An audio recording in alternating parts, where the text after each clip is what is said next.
So I created this scene at the AT&T corporate cell phone store yesterday. I'm going to give a little background on it, and I'll probably talk more about it after the video. But I guess I've been with Verizon for years and years and years and years and years.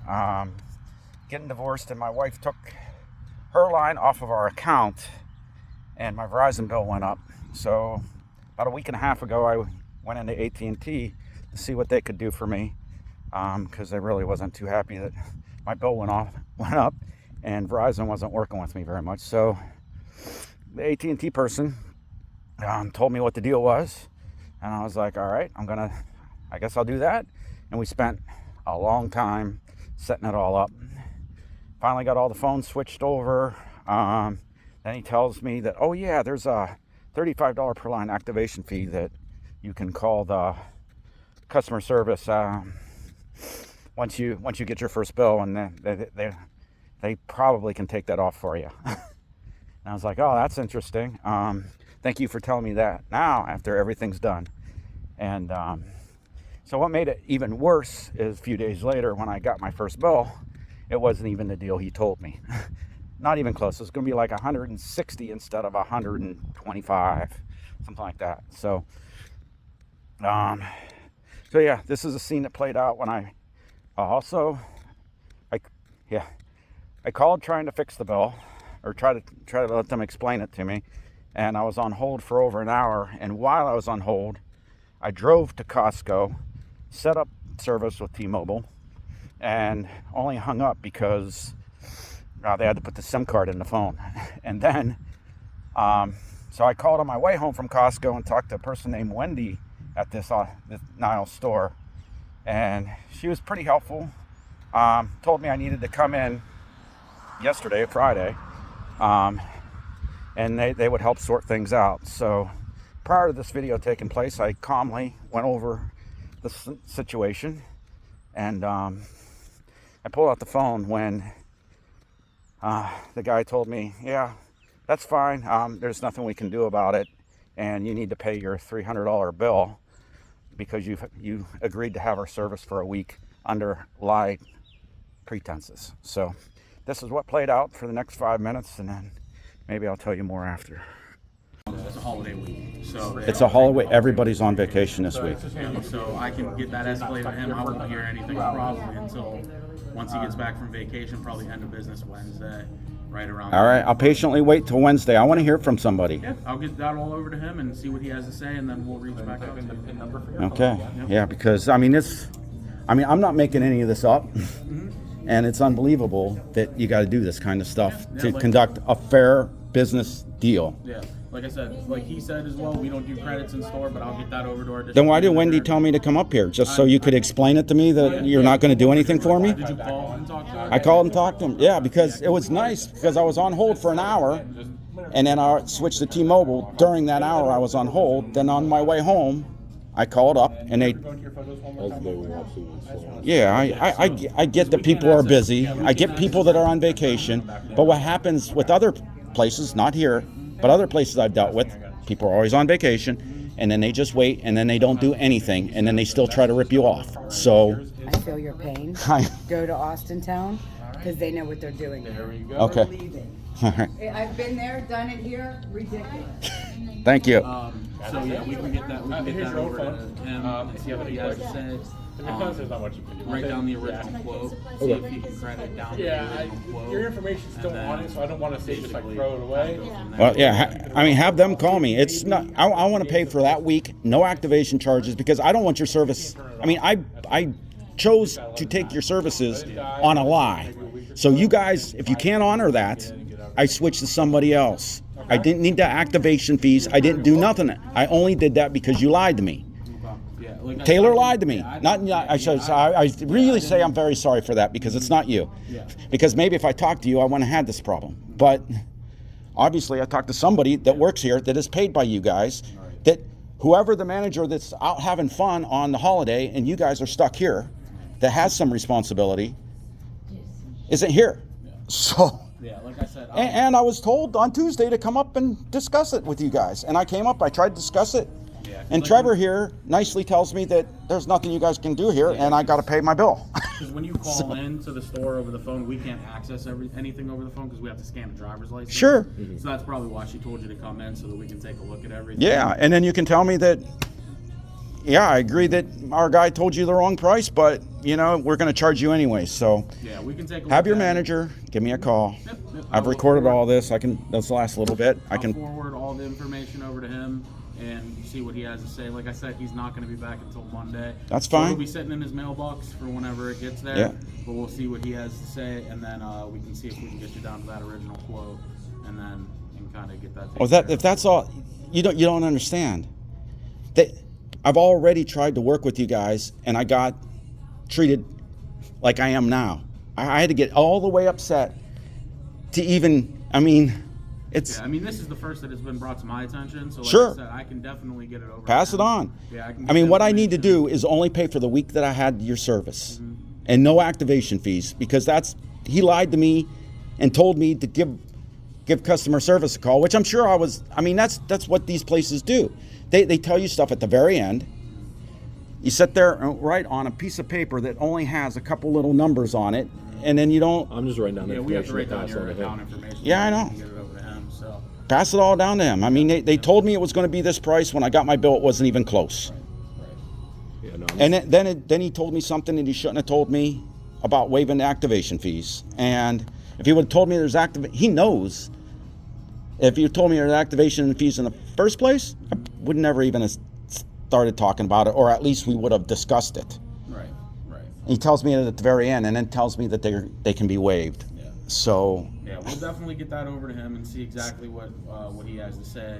We'll get your contact information to him, and once I hear back from him, I'll personally give you a call. I appreciate it. And what your name was? My name's Steve. Steve? All right, thanks, Steve. I feel sorry for you as you get stuck during the holiday season with in a position of responsibility with no with no authority. No, you're fine. You're fine. All right, welcome to AT&T. We'll be ready with you, okay? I got it. All right, yeah, I just rewatched that myself. I don't know how you're supposed to deal with these jokers. They know they're lying. Did you hear the one woman that said? I mean, I was making it. I mean, everyone in the store probably heard my voice once right before I started videoing it. I was pretty upset because, he just kind of was like, okay, yeah, I hear and I agree with everything that you just said, but we're not going to do anything for you. So I had to get really upset to get that other guy, Steve, kind of involved in the conversation. And I mean, I don't know. It just blows my mind that you got a company as big as AT&T that's pulling basically bait and switch scam type of business. I mean, I really thought, you could have a conversation with somebody from their company and that they would at least tell you the truth. And it's just getting to be rampant in American business anymore. And I really don't know our solutions for it. One, I can guarantee you I'm never doing AT&T again. And I pray the T-Mobile will be better. A little bit more story on the actual cell phone story is, I guess they're supposed to automatically take the money off my Discover card today. So I called Discover, and they helped me put a temporary block on my card, so they won't be able to charge me, and then I won't have to fight to get it back. And the representative from Discover I talked to, she had a problem with T-Mobile, but she talked to T-Mobile and they fixed it. So I tried very nicely to talk to AT&T too. I mean, before I got that upset, and I don't know if that's too upset or not, but I mean, when you're getting screwed over and somebody's just sitting there lying to you, to your face, I don't know. Just crazy what's going on in this country. But also, and I guess the other situation that I'm dealing with, if you watch this far, I appreciate it. And you can look back through my channel, and I got a pretty significant problem with Tesla service. That's similar but different. And honestly, a little bit like this cell phone thing. These guys know what they're doing. They're totally scamming. They're totally scamming. There's no excuse for what they did. a misquote is what they were calling their lie. Well, clearly they know what they're charging. And actually, yeah, on the AT&T thing, trust me, it's a scam, because you're supposed to get your military discount, you're supposed to get all those discounts were applied, and it still wasn't even close to the price he was quoting. And he knew he needed to be that low to get my business.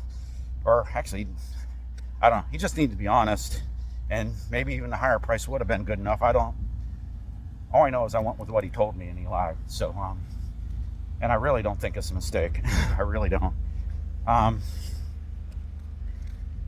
So my problem with Tesla is, if you look back at, but it's July now, so it was in March. About the same. It was March 5th. My Tesla went into Tesla service in Coral Gables in Miami, and basically the service representative there just sat there and lied to my face, telling me my car is going to be done in a couple minutes, and they know it's not. I mean, it's not even close. I've dealt with a few other Tesla people afterwards that I have a significant more respect for, but the one particular guy that seemed to, and ended up, I just walked away from it. At this point, I'm still waiting to hear from them. They've escalated it, and I'm waiting to hear from them. And clearly, they have no interest in. So what happened is my key fob created a problem for my car not to charge, and they couldn't figure out it was the key fob. I figured it out a couple days after I got it back, when it started exhibiting or presenting the same problems it did when I brought it in. And we replaced the key fob and fixed the problem. The problem is they replaced some pretty expensive parts in the meantime and charged me for it. And I honestly think they didn't know what they were doing. I mean, unlike AT&T that where Taylor, the service guy that I talked to, he lied. He knew what he was doing, but the service rep I had to deal with at Tesla, he was kind of in the middle doing his lies. And the service techs were trying to fix the problem. They couldn't figure it out, and they did put quite a bit of work into trying to figure it out, and they never figured it out, because it was a very unusual problem. So I do have a lot more sympathy for Tesla service with that situation. However, their counterman is a freaking liar too. And one of the things he did is he flat out told me that the car's gonna be ready tonight, and you don't need to go get a hotel or something else because it's gonna be ready. And half an hour later, service tech comes down and talks to me, and basically my car's still in all kinds of pieces. There was no possible way it was going to be done before the end of the day. And honestly, I think it still had a problem that they were confused about. And somehow they made it work the next morning, and I did get it later in the day, and it worked for 2 charges before it started having problems again, which somebody did some magic to it. Either that or the key fob stopped creating a problem temporarily, because it's electronics. Anyways, that's the whole separate issue, and maybe I'll throw a couple links in the description if you want to check out that real problem that this one's just kind of mirroring. And I think I'm ready to start spinning that one back up and getting a hold of Tesla to see if they're going to do anything about it at all. There's a lot more money involved in that one than there is in this one. This one here is only a few $100. That one's a few thousand. So it's probably worth my time more to battle them on that. All right. I don't know. Let me know what you think of this crazy situations. I know we all deal with